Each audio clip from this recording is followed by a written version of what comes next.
Most men don't break the moment she chooses someone else. Not really. The real break happens 3 months later, 6 months later, when their phone lights up with her name again. Because that message does something dangerous to a man's mind. It reopens every conversation he forced himself to survive without. Every night he pretended he was moving on. Every lie he told his friends. Every gym session that was secretly fueled by anger. Every cold little sentence he repeated to himself just to sleep. She made her choice. And then suddenly, she's texting me. You can feel your heartbeat changing before you even open it. And if you're the kind of man who has ever stared at a screen trying to decode what a woman really means, then stay with me for this one. Seriously. Subscribe if you want more conversations like this, because some of the things we talk about here are the kind you usually only hear behind closed doors, late at night, when people finally stop pretending. Because what hurts isn't always rejection. Sometimes what hurts more is being remembered. See, men imagine this fantasy where the woman who left finally realizes she made a mistake. They picture regret, longing, some dramatic emotional awakening. But real life is quieter than that, more confusing, and honestly, more painful. Because sometimes she comes back without actually coming back. That's the part nobody prepares you for. A man can spend months rebuilding himself after being left. He learns how to function without hearing her voice. He stops checking her stories, stops rereading old messages, stops wondering who she's with. At least, on the surface. But emotionally, a part of him stays frozen in the moment she chose someone else over him.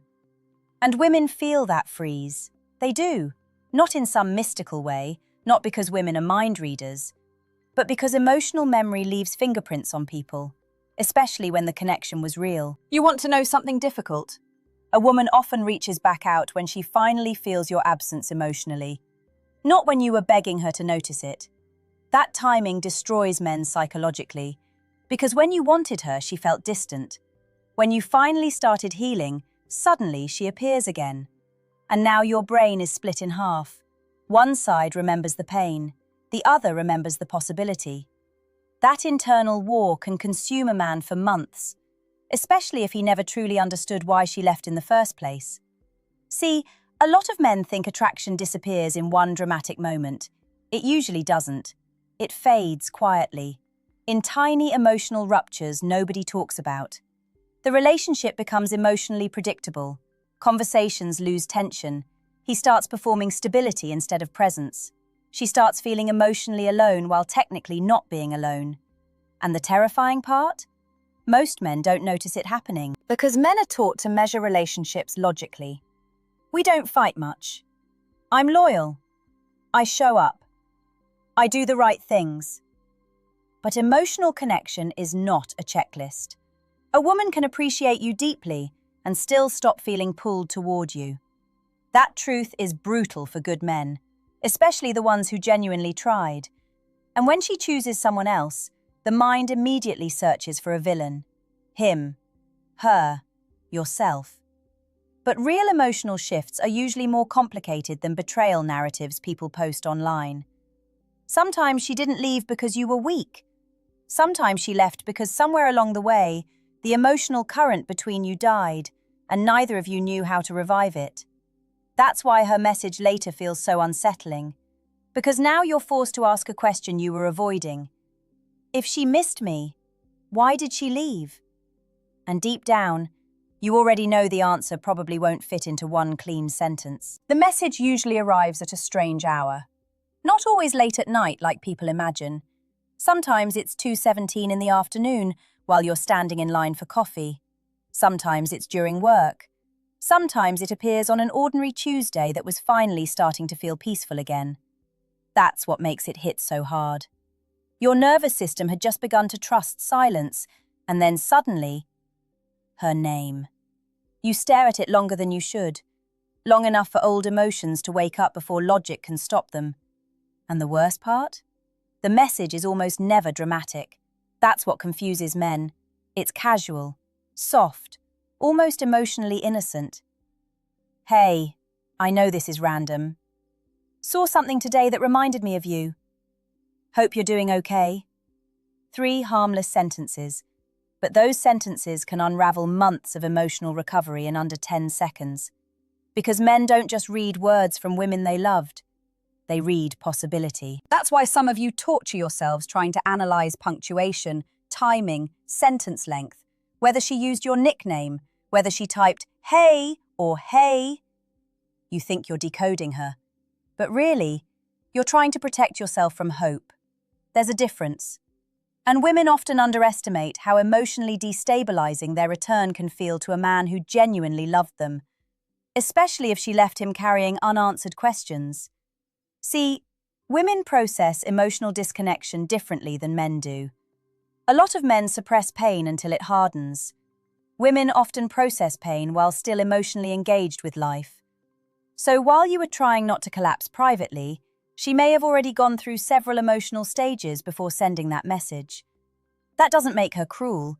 It just means emotional timing between men and women is often tragically misaligned. And here's the part that stings. Sometimes she reaches out not because she wants the relationship back, but because she finally has enough emotional distance to feel your value safely. You have no idea how common this is. When she was with you, your consistency became invisible to her nervous system, familiar, predictable, emotionally quiet. Then life moves on. The new person isn't what she imagined. The chemistry feels unstable. Or maybe it's exciting, but emotionally hollow. And suddenly your steadiness becomes emotionally visible again, not because you changed overnight, but because absence creates contrast. Humans don't understand emotional security until they experience emotional inconsistency. That's true for men too, by the way. But here's where men destroy themselves emotionally. They assume her message automatically means, "She realized I was the one." No, sometimes the message simply means, "You mattered more than I allowed myself to feel at the time." Those are not the same thing. And if you don't understand the difference, you'll walk straight back into the exact pain that almost broke you the first time. Because a woman missing your presence does not automatically mean she's prepared to choose you differently. Read that again internally, slowly. A woman can miss you, care about you, think about you often, and still not be emotionally ready to build a healthy relationship with you. That contradiction is difficult for men because men often experience love more linearly. If a man deeply loves a woman, his instinct is usually, "Then let's fix it." Women are often more emotionally fragmented than that. A woman can love you and still feel emotionally confused, still feel afraid, still feel disconnected from herself, still repeat unhealthy patterns she intellectually understands, but emotionally hasn't healed. And honestly, that's where many men accidentally lose themselves. They fall in love with emotional potential instead of emotional reality. The message becomes a doorway back into fantasy. You start imagining the conversation, the apology, the reunion, her finally seeing you fully. Meanwhile, she may simply be lonely, reflective, curious, emotional, nostalgic, human. And nostalgia is dangerous because nostalgia edits memory. It removes tension, softens incompatibility, turns loneliness into destiny. That's why men reopen old relationships thinking they're returning to love, when sometimes they're only returning to emotional familiarity. And familiarity can feel almost identical to love when you've been lonely long enough. There's a moment in this kind of message that nobody talks about honestly. It's not when you read it, it's what happens after, when the screen goes dark again, when the room feels exactly the same as it did 5 minutes ago, but you don't. Something inside you has already shifted position, and now you're negotiating with yourself. Not out loud, quietly, like two versions of you sitting in the same chair. One version says, "Don't respond, you already know how this ends." The other says, "But what if this is different this time?" And that second voice, it never sounds irrational in the moment. That's the problem. It sounds reasonable, even responsible. You can at least be polite. You don't have to ignore her. You're not a bitter person. See how that works? It doesn't come as temptation, it comes as identity. And that's how men who swore they were done end up back in conversations they promised themselves they'd never restart. But here's something uncomfortable I've seen over and over in real emotional patterns. The real danger isn't her message. It's what her message awakens in you. Because if she still has emotional access to you, it usually means there's an unclosed loop inside you that never fully resolved. Not just love, unfinished meaning. You never fully understood what you were to her at the end. You might have understood what she said, you might have accepted the breakup, but emotionally, the story didn't land cleanly. And humans struggle with that more than rejection itself. We can survive, no. What we struggle with is not knowing exactly why. So when she returns, even briefly, your mind doesn't just see a person, it sees an opportunity to rewrite the ending, to finally make sense of it, to get clarity where there was confusion. But clarity is not guaranteed in these conversations. Sometimes you don't get answers. Sometimes you get more ambiguity dressed up as emotional softness. And I need you to hear this carefully. Not every reconnection is a resolution. Some reconnections are just echoes. They sound familiar, but they don't actually lead anywhere new. And the painful irony is, the more emotionally invested you were, the more convincing the echo feels. You start interpreting small signals as depth, a slightly longer reply, a memory she brings up, a question about your life, and suddenly your brain begins constructing a narrative again. Not because reality changed, but because hope is efficient. It fills gaps quickly, but it doesn't check accuracy. That's why men often describe these situations later with confusion in their voice. I thought she meant more. I thought she was coming back. I thought this time she was serious. And none of those thoughts are stupid. They're human responses to emotional reactivation. But emotional reactivation is not the same as emotional commitment. A moment of softness is not the same as a decision. And if you don't separate those two things, you'll mistake emotional warmth for direction. You'll follow a feeling that was never trying to lead you anywhere, just trying to pass through you. And the hardest truth here? Sometimes she isn't coming back to rebuild anything.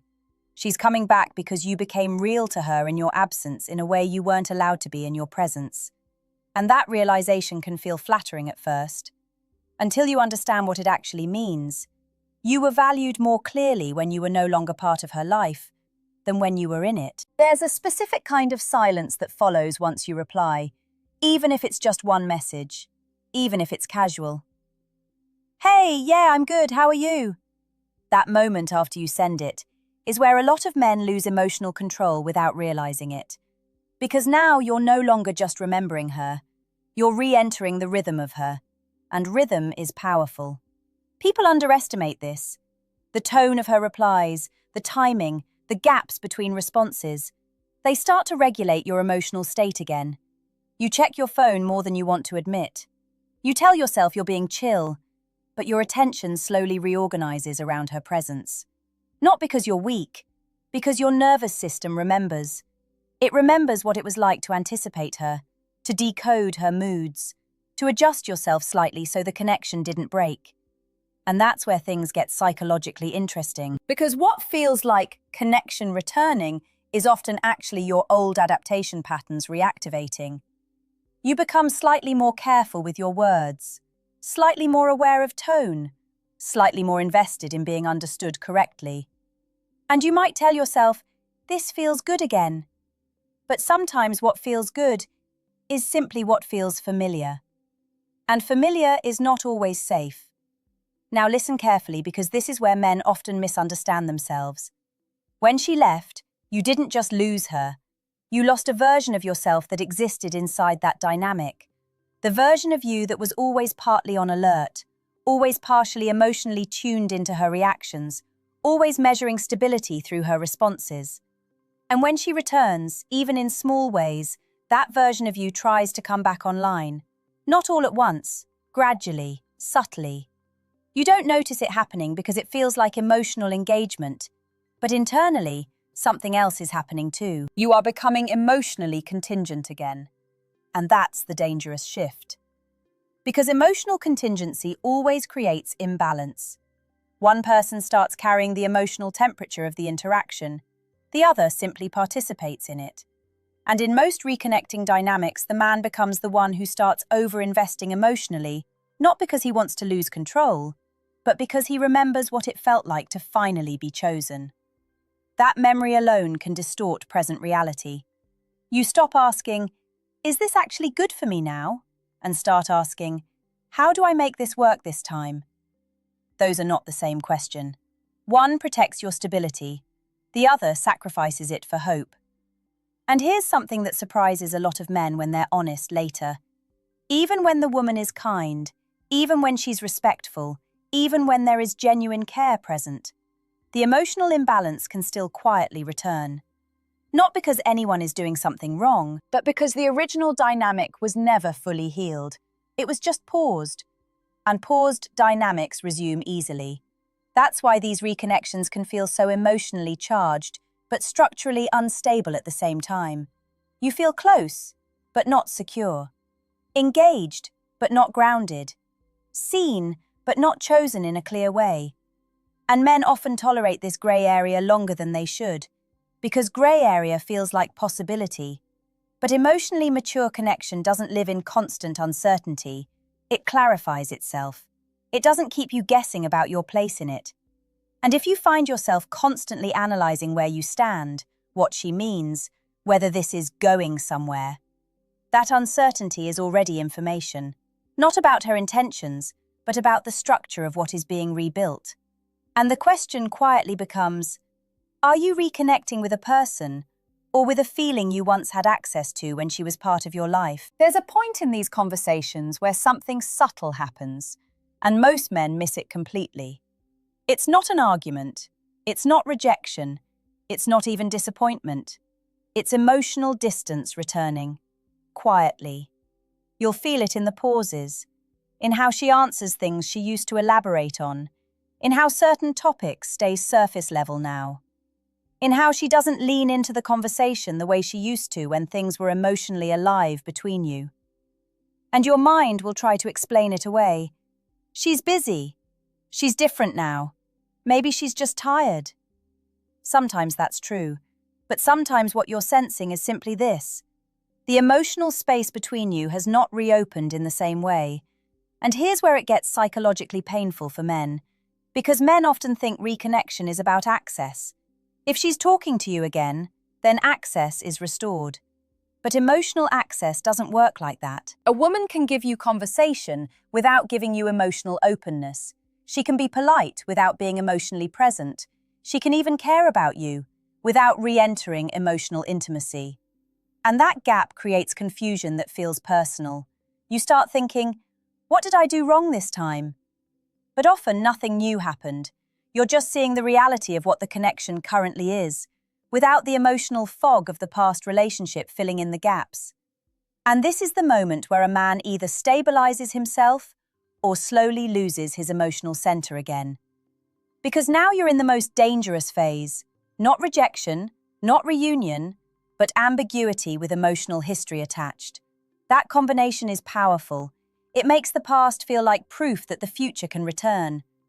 But history in relationships is not a promise. It's just context. And context can change without warning. Here's something I want you to sit with for a second. Just because someone remembers you fondly does not mean they are re-entering your life in the same way they once left it. People don't always come back as the same emotional role. Sometimes they come back as a softer version of closure, a gentler way of letting go, a way to revisit something unfinished without rebuilding it. And if you mistake that for renewal, you end up emotionally over-invested in something that was never trying to grow roots again. You just felt it growing because your own emotional memory filled in the space. That's what attachment does. It completes unfinished stories even when reality doesn't. And men rarely notice how quickly they start doing this when she reappears. They begin assigning meaning to small moments.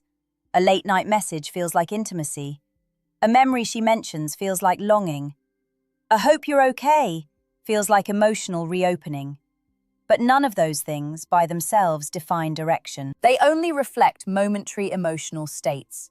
And emotional states change, which is why relying on them for clarity will always keep you slightly off balance. At some point, you have to ask yourself something that isn't emotional at all. Not, does she still feel something?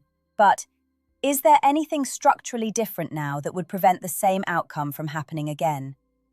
Because if nothing has actually changed in how the connection functions, then the story you're hoping to continue is just a more emotionally polished version of the one that already ended. And I know that's not the answer most people want, but clarity isn't supposed to feel comforting at first. It's supposed to stop repetition. At some point, you start to notice something that doesn't feel dramatic, but it's decisive. You stop feeling pulled. Not all at once. It happens in small interruptions. You don't rush to check your phone immediately after hearing a notification. You don't reread messages looking for hidden meaning. You don't feel that familiar tightening in your chest when her name appears. And it can confuse you at first, because part of you assumes that caring deeply should always feel intense. But emotional maturity often feels quieter than attachment. And here's what many men don't expect. The real turning point isn't when she chooses you. It's when you realize you don't need the emotional confusion anymore. Because confusion is expensive. It costs attention. It costs peace. It costs self-trust. And over time, a man begins to recognize that what he once called love was sometimes mixed with waiting, interpreting, hoping, recalibrating himself around uncertainty. And when that cycle slows down, something important returns. Not pride, not revenge, something steadier than that. Clarity. You begin to see her not as a question you need answered, but as a person whose presence in your life had a specific shape, a specific limit, and a specific emotional outcome. And that's when the message that once shook you starts to lose its power. Not because she became irrelevant, but because your nervous system stopped treating uncertainty as intimacy. And I want to be careful here, because this is where people often misunderstand healing. Letting go doesn't mean you didn't care. It means you stopped negotiating with emotional patterns that were costing you more than they were returning. There's a quiet shift that happens in men when this settles. You stop needing to prove your worth in conversations where clarity is absent. You stop interpreting inconsistency as potential. You stop making emotional space for people who only occupy it intermittently. And something else happens too. Something a little unexpected. You start remembering who you were before the emotional noise. Not in a nostalgic way, in a grounded way. The version of you that wasn't constantly analyzing tone, timing, or intent. The version of you that didn't lose sleep over mixed signals. The version of you that moved through life without needing emotional decoding to feel stable. That version doesn't come back because she left. It comes back because you stop feeding the loop that kept it buried. And if she sends another message after that shift, it won't hit the same way anymore. Not because you've become cold, but because you've become accurate. You'll read it for what it is instead of what it could be. And that distinction changes everything. Because most emotional pain in situations like this doesn't come from love itself. It comes from projection, layered onto incomplete information. Once that layer falls away, what remains is simpler than you expected. Sometimes she missed you. Sometimes she felt something real. Sometimes she was uncertain too. But none of that automatically reconstructs what was already unstable. And that's the truth a lot of men eventually arrive at on their own, after enough cycles of hope and confusion. Not every return is a second chance. Some returns are just echoes of a chapter that already finished writing itself. And when you finally see that clearly, you stop waiting for the message to mean something more than what it actually is. And you start choosing yourself in a way that doesn't require emotional permission from the past anymore.